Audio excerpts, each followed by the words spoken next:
One day, the engines were being readied for the day's work when the Fat Controller drove into the yard.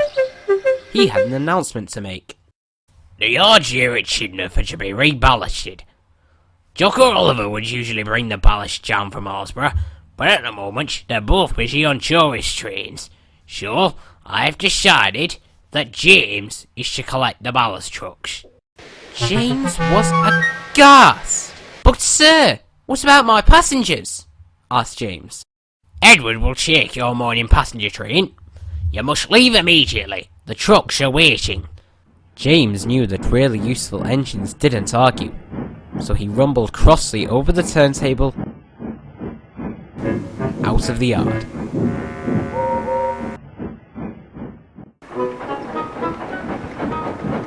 He was still cross by the time he reached Arlesburgh. The foreman had directed him to a line of trucks which were already waiting under the chute. James bumped the trucks fiercely. Ow, ow, ow, ow, ow, ow, ow! No need for that! Screamed the trucks. I should be pulling shiny clean coaches, not dusty dirty ballast trucks. Sounds like someone woke up on the wrong side of the shed this morning, said Mike the small engine, wrapped up on one side.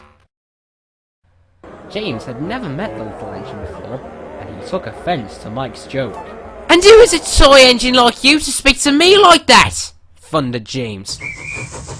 Now it was Mike's turn to be offended. He scowled as James was coupled up and pulled the trucks away.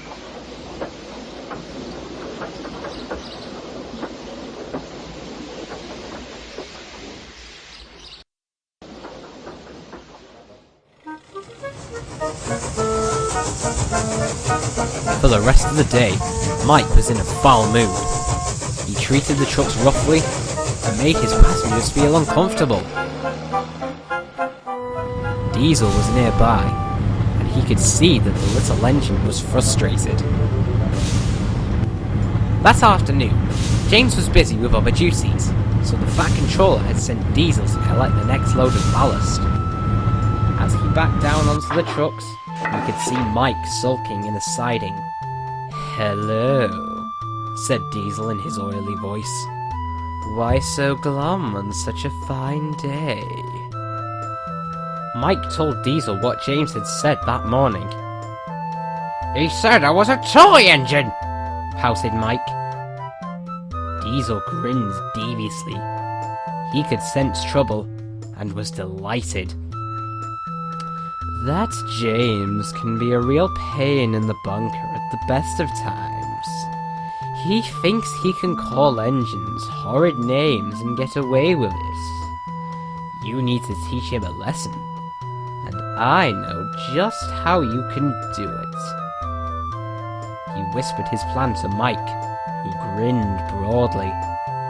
"I'll do it tomorrow," replied Mike with a chuckle.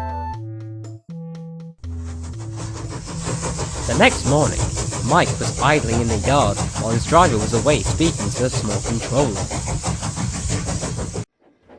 "Here he comes," sniggered Mike as he saw James's large red tender come into view.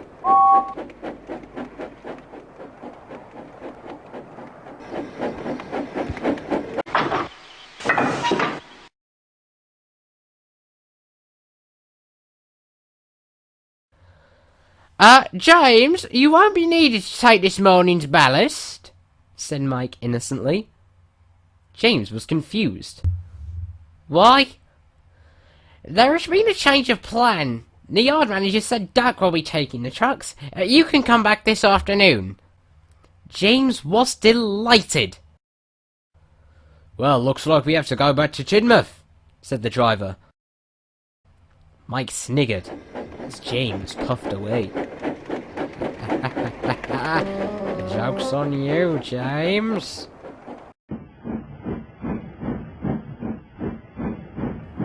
James had no other duties that morning, so he rested in the shed.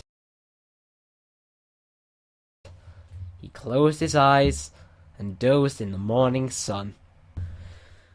"I've deserved this rest," James said to himself as he started to drift to sleep. But Then he was rudely awoken by the sound of Duck's whistle. "Where have you been?" asked Duck crossly. "That's what I would like to know," said a well-known voice. James jumped as he saw the Fat Controller standing before him. You were supposed to collect the ballast this morning, but the yard manager tells me you came and went, so John will have to take Duck's passengers while he did your job of collecting the trucks." "But sir," said James, "that little red engine told me the yard manager said I wasn't needed." The Fat Controller pondered. I will have a word with the small controller about it. As for you, you will shunt trucks in the yard until you learn what it means to be a useful and reliable engine."